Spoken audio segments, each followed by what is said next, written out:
My divorce was the perfect cover for a calculated attempt to destroy my life, but I didn't realize until it was too late that I was never the target. I was the bait in a global game of shadows. I thought I was fighting for my reputation, but I was actually being hunted by the very people who erased my existence. And now I'm the only one left with the truth that could burn their empire to the ground. The ink on my divorce papers was barely dry when Sarah, my ex-husband's new trophy acquisition, decided that my existence was an affront to her new, carefully curated reality. Mark had been gone for 6 months, but Sarah seemed convinced that I was the phantom haunting their relationship. It started subtly. Odd emails to my employer implying that I was embezzling, then rumors circulating among our mutual friends that I was unstable. But it escalated on a Tuesday morning when I walked into the local coffee shop, only to be met with cold stares and a frantic whisper from the barista. "I think you should leave, Elena. Someone called the police claiming you're hiding illegal items in your car." I stood there, frozen, the smell of roasted beans suddenly turning nauseating. The police didn't find anything, of course, because my car was as clean as my conscience. But the smear campaign wasn't just a petty hobby for Sarah, it was a crusade. By the end of the week, I had been placed on administrative leave while my company initiated an internal investigation. Someone had sent them an anonymous tip, accusing me of involvement with a dangerous network. They claimed I was facilitating the movement of packages with restricted substances through my logistics firm. It was a cold, calculated attempt to trigger a heavy criminal inquiry aimed at burying me under a mountain of legal scrutiny. I sat in my lawyer's office staring at the sterile beige wallpaper, feeling my pulse thumping in my ears. Marcus, my attorney, had represented me through the divorce, but his expression today was grave. He wasn't just looking at a property dispute, he was looking at the potential destruction of my entire future. "They aren't just trying to make you look bad, Elena," Marcus said, sliding a thick file across the mahogany desk. "They're trying to trigger a massive intervention.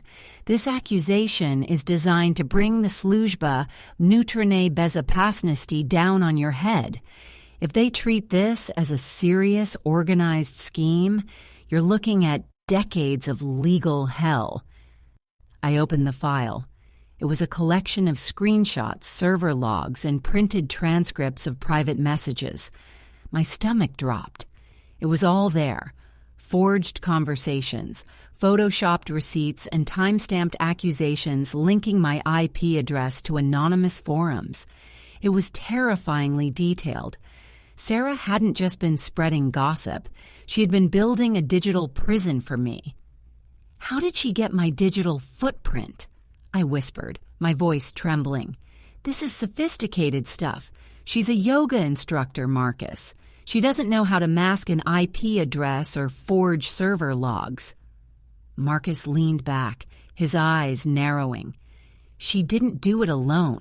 She had help, and I think I know who taught her. But more importantly, I found something they didn't expect." He stood up and walked over to the printer, pulling out a single blurry photograph. "I've been digging through the metadata of the anonymous reports sent to your boss. The trail led me to a private server registered in the Cayman Islands, but the access key was linked to a personal cloud account." I looked at the photo. It was a grainy snapshot taken from a security camera showing a silhouette of a man entering an office building late at night. The posture, the way he carried his shoulders, it was unmistakable. My blood turned to ice.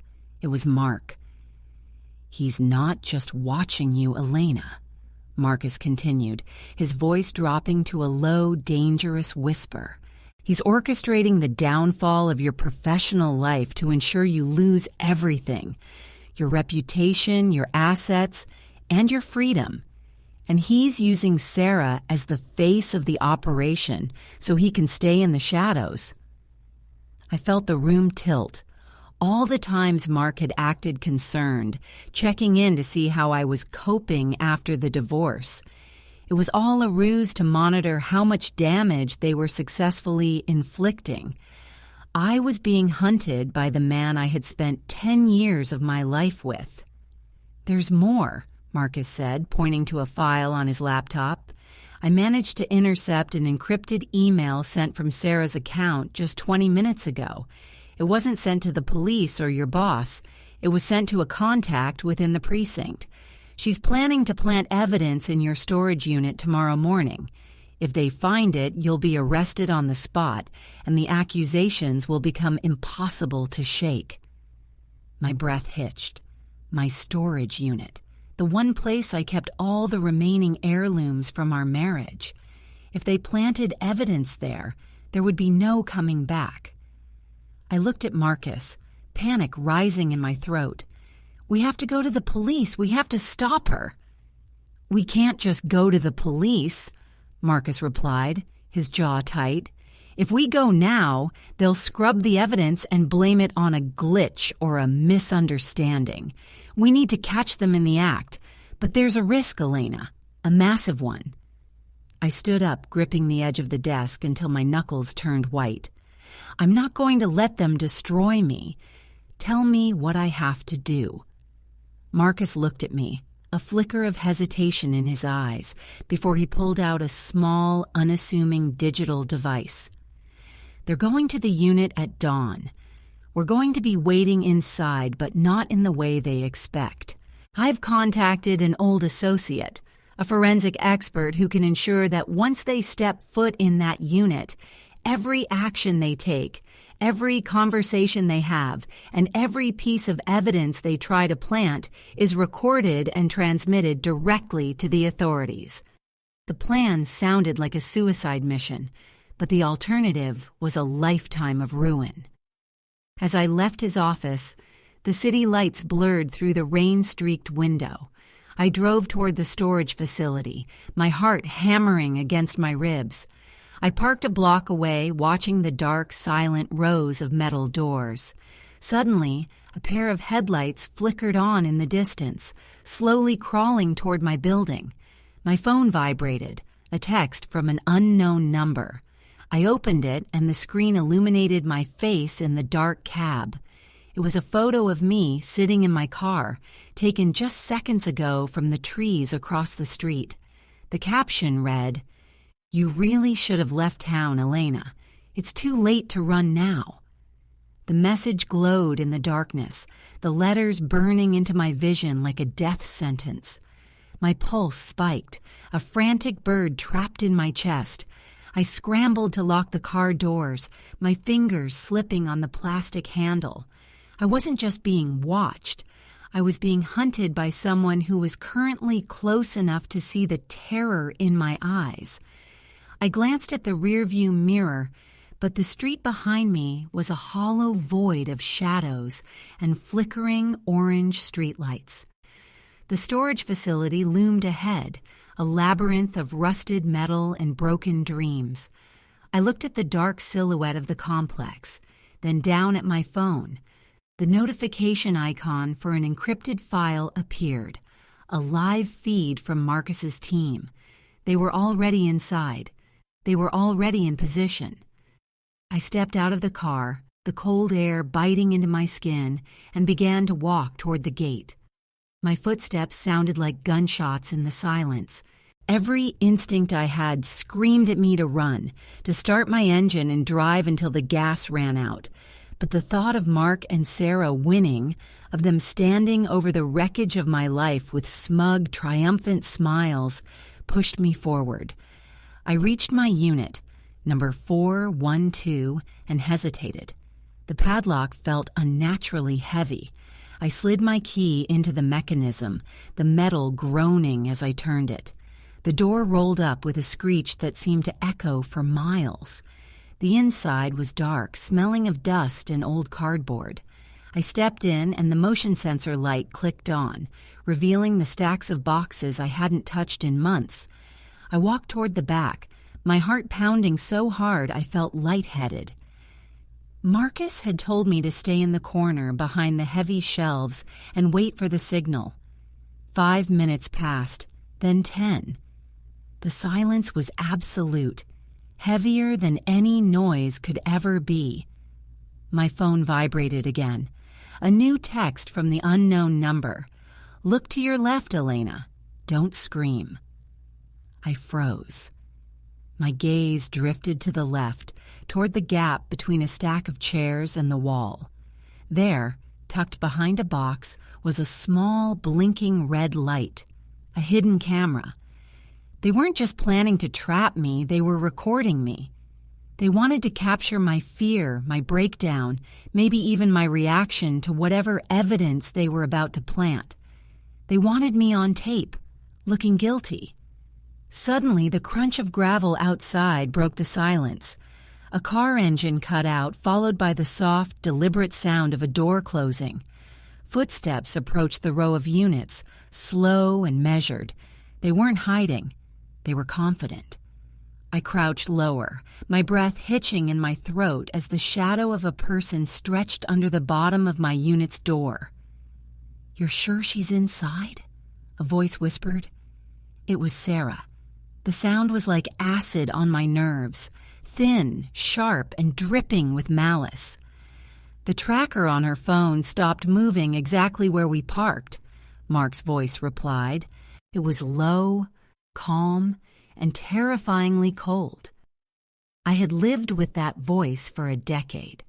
I knew the cadence, the authority he used to manipulate situations. "She thinks she's safe, but she's just walking into the trap we set. Once she's connected to these items, the internal investigation will have no choice but to terminate her. And if they find the weapon we're planting, she'll be looking at decades of legal hell." My stomach turned. They were actually going to do it. They were going to frame me for possession of a restricted weapon. The weight of the world crashed down on me. I looked at my phone, praying for a signal, for a sign that Marcus was ready to intervene, but the screen remained dark. The basement-level construction of the units was killing the reception. The door began to rise. I didn't have a weapon, no way to defend myself against the two people who knew me better than anyone else. As the metal door lifted, revealing the silhouettes of Mark and Sarah standing in the threshold, I realized my mistake. I had walked into the lion's den, and Marcus was nowhere to be found. Mark held a heavy black bag in his hand, the evidence. He stepped inside, his eyes scanning the dim room. "Elena, I know you're in here," he called out, his voice smooth and predatory. "Don't make this difficult. We just want to help you move on." Sarah giggled, a hollow, haunting sound. "She's probably cowering in the back, Mark. Just drop the bag and let's go. The authorities will be here in 5 minutes, just like we planned." Mark took a step toward the center of the unit. I stood up, my legs trembling, and stepped out from behind the boxes. "You're not going anywhere, Mark," I said, my voice surprisingly steady despite the shaking of my hands. Mark stopped, his eyes widening for a split second before they hardened into cold, dark marbles. He didn't look surprised, he looked annoyed. He turned toward Sarah. "Well, look at that. She's finally deciding to play." "We have proof, Mark," I lied, my voice echoing off the concrete walls. "Everything you've done, the logs, the messages, the plans, it's all being recorded." Mark laughed, a sharp, humorless sound. He reached into his jacket pocket, but instead of pulling out a weapon, he pulled out a small, sleek device that looked like a signal jammer. He clicked a button, and the light on my phone went dead. The recording stream, the only lifeline I had, was severed.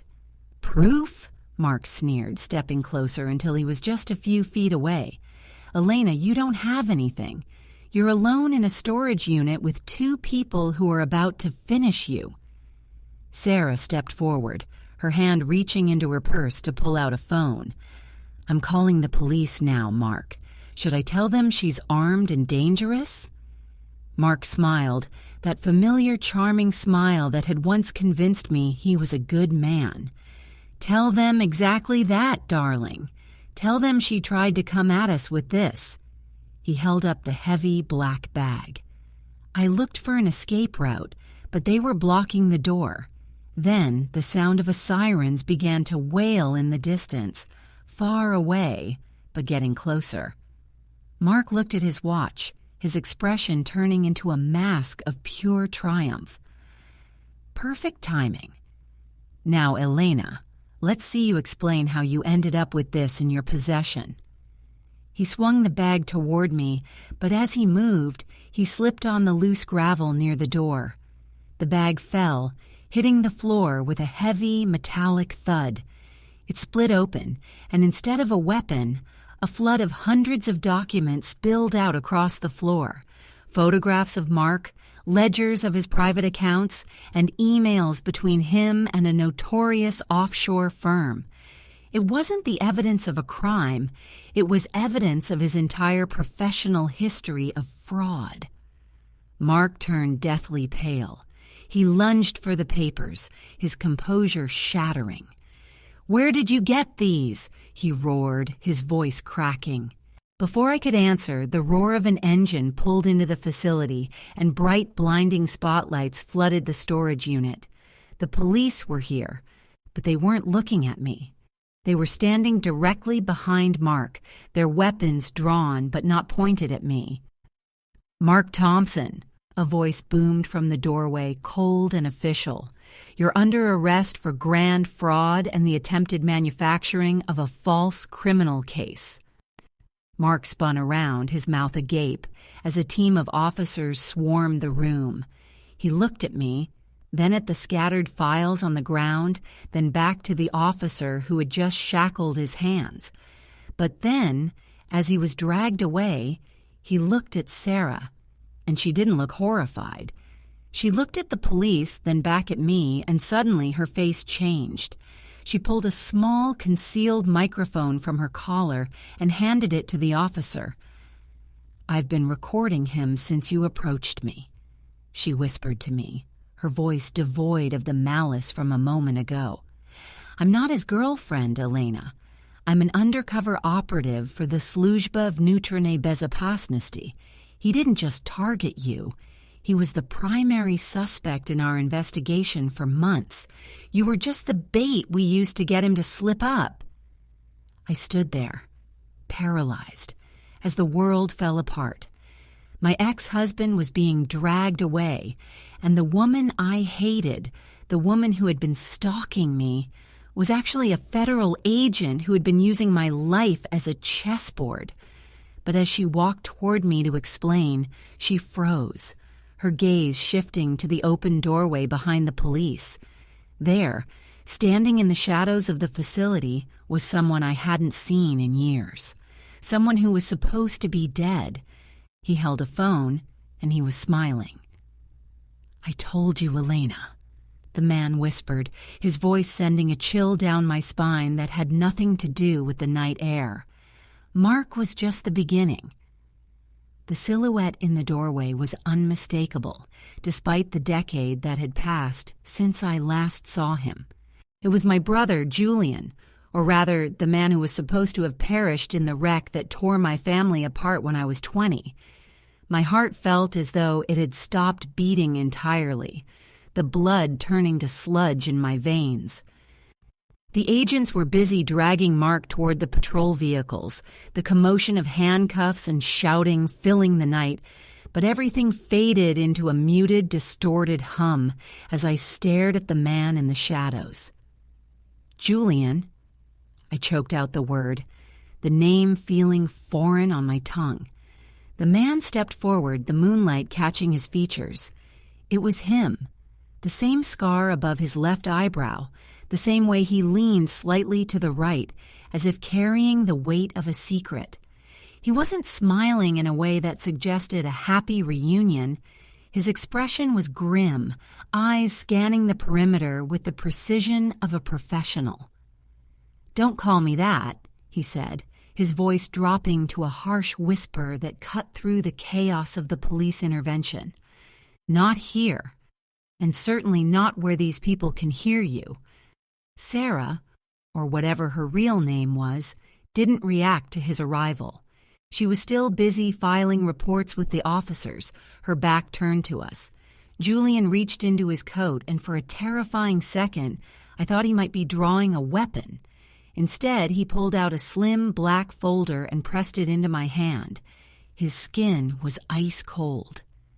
"I didn't come back to save you, Elena," he said, his eyes darting toward the officers who were now loading Mark into the back of a cruiser. "I came because you were the only loose end that could lead them to the rest of us. You think this was all about Mark's petty revenge? You think his organized scheme was just about framing you for some manufactured charges? You have no idea how deep this goes." I gripped the folder, the weight of it suddenly feeling heavier than the steel doors of the storage unit. "What are you talking about? Mark was just a greedy, controlling man who wanted to ruin me because I left him. You're telling me this was something else?" Julian let out a hollow, bitter laugh. "Mark was a pawn, Elena, a useful idiot with a god complex. He was laundering money for the same network that has been hunting our family since the day I died. When he started targeting you, he didn't realize he was poking a hornet's nest. He didn't know we were watching." The world seemed to expand, the walls of the storage facility feeling like a claustrophobic cage. I looked back at Sarah, who was still distracted, then grabbed Julian by the arm. "If you were watching, why didn't you stop him sooner? Why let him put me through months of harassment? Why let me almost go to prison?" He leaned in close, his face inches from mine, his eyes wild and weary. "Because to save you, I had to let him lead me to the core of their network. Every time he tried to damage your reputation, he had to reach out to his contacts. Every time he tried to frame you, he had to move assets. That was my opening. I needed him to be desperate. I needed him to move the real, heavy evidence." He gestured toward the police, who were now collecting the boxes Mark had brought. "The documents in that bag? Those aren't just fraud records. They contain the digital signatures of every high-level player in the region. Mark thought he was destroying you, but he was actually handing us the keys to a kingdom of crime that spans across the entire state." The realization hit me with the force of a physical blow. I wasn't just a victim, I was a decoy. My entire existence for the last 6 months, the terror, the job loss, the isolation, had been a planned exercise in baiting a trap. "And now?" I asked, my voice trembling. "Now that he's arrested, am I safe?" Julian looked at me with a mix of pity and cold detachment. "You're safe from Mark, yes. But you've seen things you shouldn't have seen. You have that folder in your hand. Names, locations, encrypted keys. You aren't going home, Elena. If you go back to your apartment, you'll be the next target for the people Mark was working for. They don't leave witnesses, and they don't care that you were an unwilling participant." He turned to look toward the entrance of the facility. A black sedan had pulled up, its lights off, idling silently in the dark. It looked like a predator waiting for its cue. "We have to move," Julian said, checking his watch. "The Sluzhba Vnutrennei Bezopasnosti thinks they've won, and in a way they have. They got their big arrest, but they don't know who is actually running the show from the top, and they don't know that the evidence you're holding is currently being tracked by a satellite feed." "Tracked?" I looked at the folder again. "By whom?" "The people who own Mark," he replied. "We have about 3 minutes before they realize that the bag they thought was full of evidence for the police was actually swapped out by us. When they realize the documents they sent to their superiors are just empty ledgers, they're going to come looking for the real deal, and it's in your hands. I felt the sudden urge to throw the folder on the ground and run, but I knew it was too late. I was already too deep. "Julian, wait!" I shouted as he started walking toward the black sedan. "If I go with you, I'm disappearing. I won't have a life. My job, my friends, my identity, it's all gone." He stopped, his back to me, his shoulders slumped for a fleeting moment. "Elena, look at your phone. Look at your messages one more time." I pulled my phone out. The screen was flooded with notifications, not from friends or family, but from bank alerts, credit card companies, and insurance firms. Every single account I owned had been flagged as a security risk, then closed.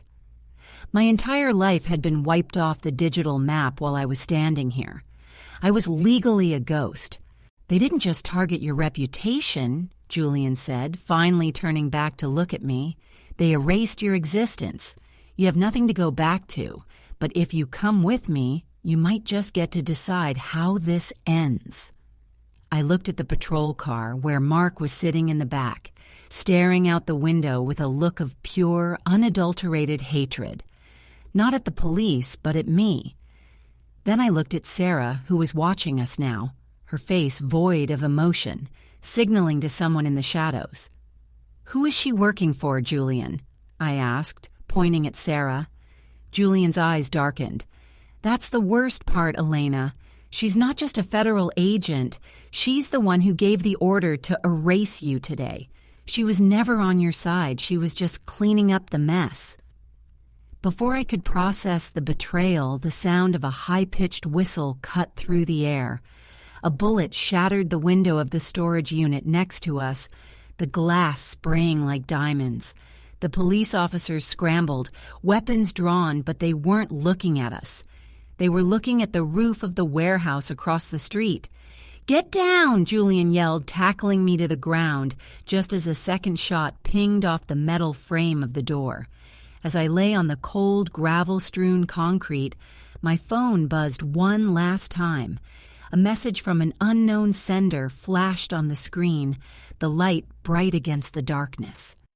"The folder in your hand contains the names of the people who paid for your brother's fake death. Don't trust him, Elena." The air tasted of ozone and hot lead. I lay pressed against the cold concrete, my heart hammering a frantic rhythm against the ground, while the metallic scent of shell casings filled my nostrils. Above me, Julian had already scrambled toward the shadow of a rusted dumpster, his movements fluid and rehearsed, like a man who had spent years expecting to be shot at. Don't trust him. The words burned into my retinas as I stared at the phone screen. If Julian was the one I wasn't supposed to trust, then who was the voice on the other end? And why did they know about the secrets buried in the folder? The very folder that supposedly held the truth about my brother's accident. "Elena, move," Julian hissed, his hand reaching out from the shadows to grab my wrist. I didn't move. I looked at him, searching his face for the brother I remembered. The boy who used to share his lunch with me, the brother who had supposedly died in a twisted heap of metal and gasoline. But the man in front of me was a stranger. His eyes were hard, calculating, and lacked the warmth I once associated with home. "Who sent that message, Julian?" I demanded, keeping my voice low, just loud enough to be heard over the distant sirens drawing closer. He paused, his eyes narrowing as he scanned the darkness toward the warehouse roof. "If you're listening to anonymous texts, you're already dead, Elena. We have to go, now." Before I could answer, a flash of red light pulsed from the warehouse across the street, a laser sight sweeping over the concrete floor where we were crouching. We ducked as a series of suppressed rounds hammered into the wall behind us, tearing through the thin metal siding like it was paper. "They're not here for the evidence," Julian shouted over the gunfire.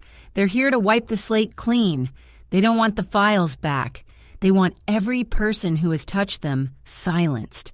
That includes you, and that includes me." He grabbed me by the back of my jacket, yanking me toward the rear exit of the storage complex. We burst out into the back alley, the heavy rain now masking the sounds of our footsteps. We sprinted toward the black sedan that had been idling earlier, but as we reached it, the car erupted in a spray of sparks. A controlled explosion, triggered remotely, turned the vehicle into a twisted, burning carcass of steel. We dove behind a row of industrial dumpsters, gasping for breath. The fire from the car illuminated the alley, casting long, dancing shadows. I was shaking violently, the weight of the folder in my hand becoming unbearable. "You told me they were after the evidence," I whispered, tears pricking my eyes. "But they're trying to kill us both. Why, Julian? What is in this folder that's worth so many lives?" He ripped the folder from my hand, his knuckles white. "I'm sorry, Elena. I should have told you from the start, but I couldn't risk you knowing. You were the only one they wouldn't suspect because you were the only one who actually believed I was dead." He opened the folder, and in the flickering light of the burning car, he flipped through the pages. They weren't just ledgers. They were blueprints. Floor plans of a high-security facility, names of judges, police chiefs, and politicians, all linked to a singular, terrifying entity. A clandestine organization that had been operating in the shadows of the city for 2 decades. And there, on the final page, was a photograph. It was a picture of me, taken at my wedding, standing next to Mark. But my face had been circled in red ink, and underneath it, a single date was written, October 14th. My breath hitched. That was 3 days from now. "What is this?" I whispered, pointing to the date. Julian's face went pale, a look of genuine terror that I had never seen before.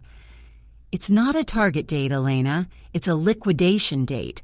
They're purging the entire network, and we're the last ones left who can connect the dots." Suddenly, the alley went quiet. The gunfire stopped.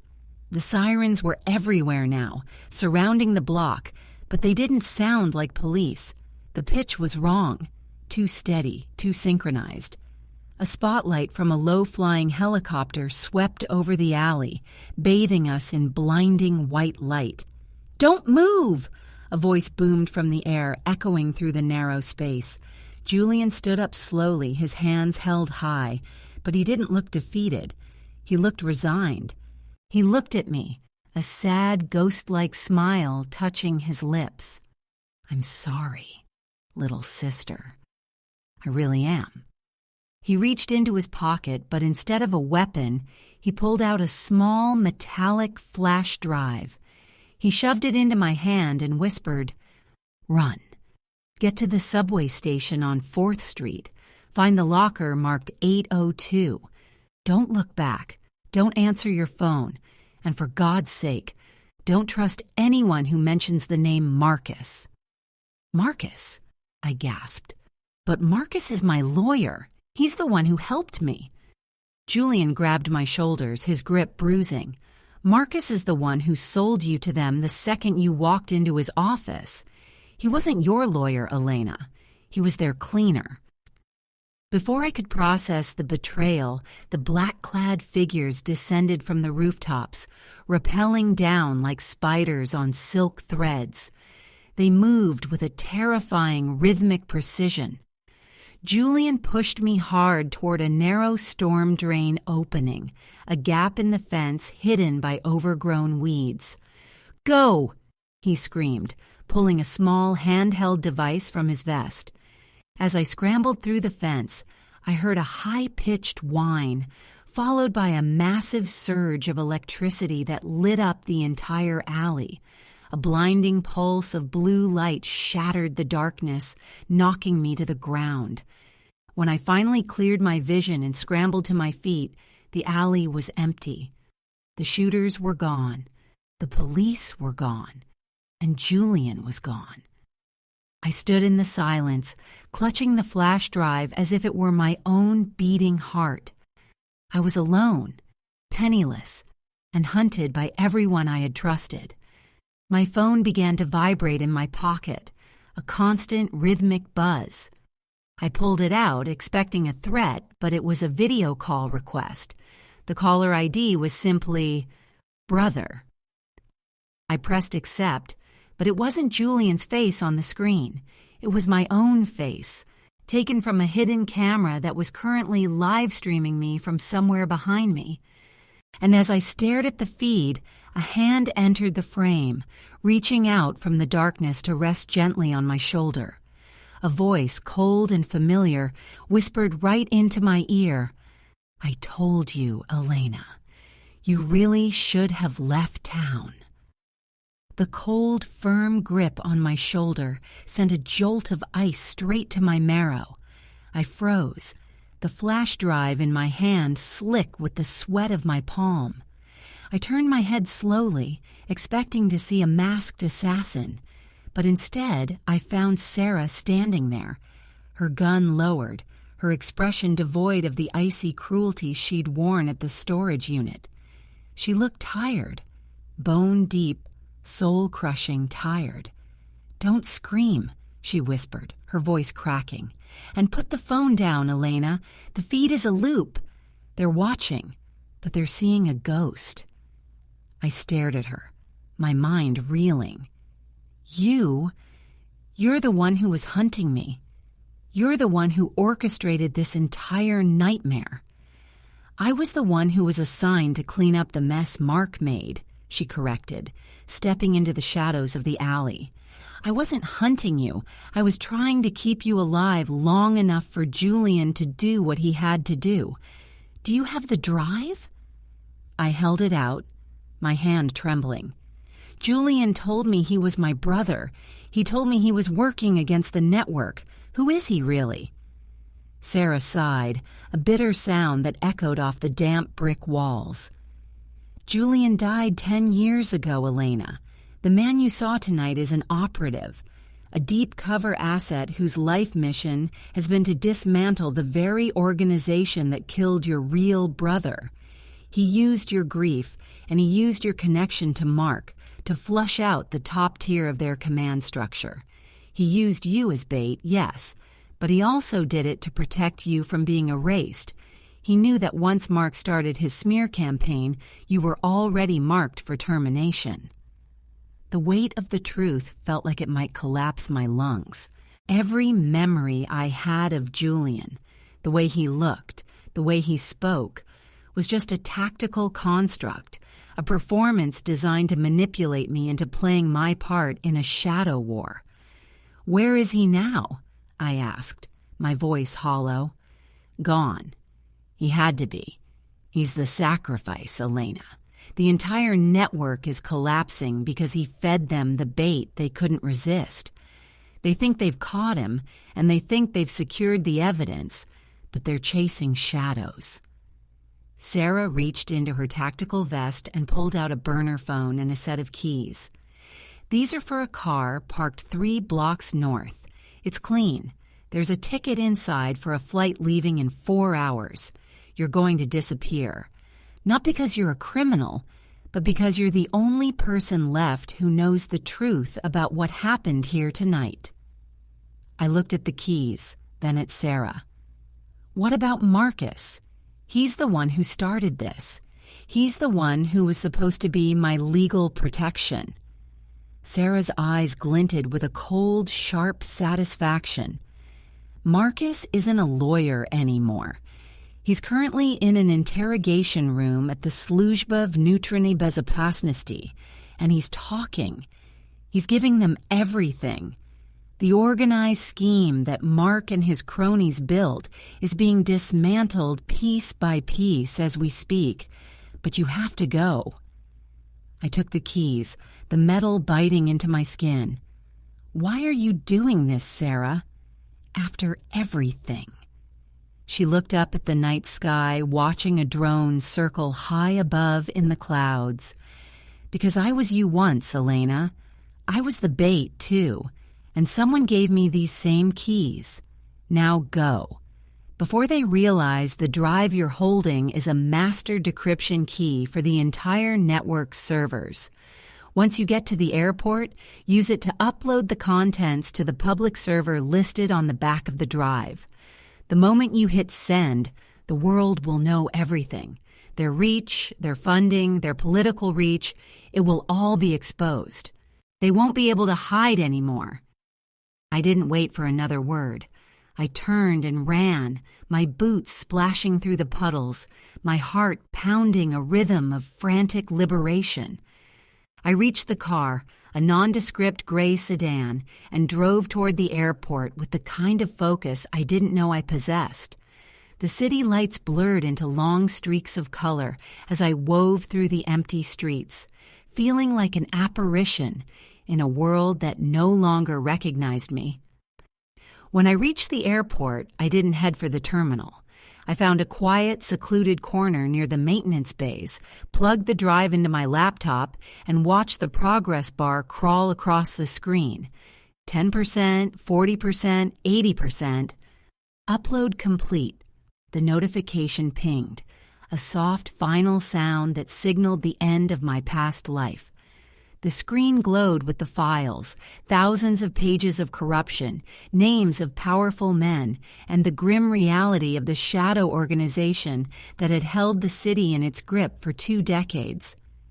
As the sirens began to wail in the distance, far away coming from the city center, I sat back and closed my eyes. The terminal was quiet save for the hum of the air conditioning. I had lost everything. My husband, my home, my career, and the brother I thought I had back. But as I felt the cool weight of the boarding pass in my pocket, I realized I had gained the one thing that had been stripped from me months ago, my future.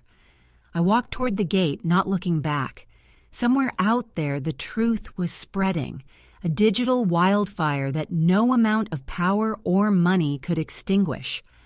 I walked onto the plane, took my seat by the window, and watched the runway lights fade into the darkness as we climbed into the night sky. I was no longer Elena the victim or Elena the decoy. I was simply Elena, a woman who had walked through the fire and finally found the door to the other side. As the plane banked over the city, I watched the lights below, knowing that by morning the world would wake up to a different reality, and I would be 1,000,000 miles away, free to start again, under a name no one would ever find.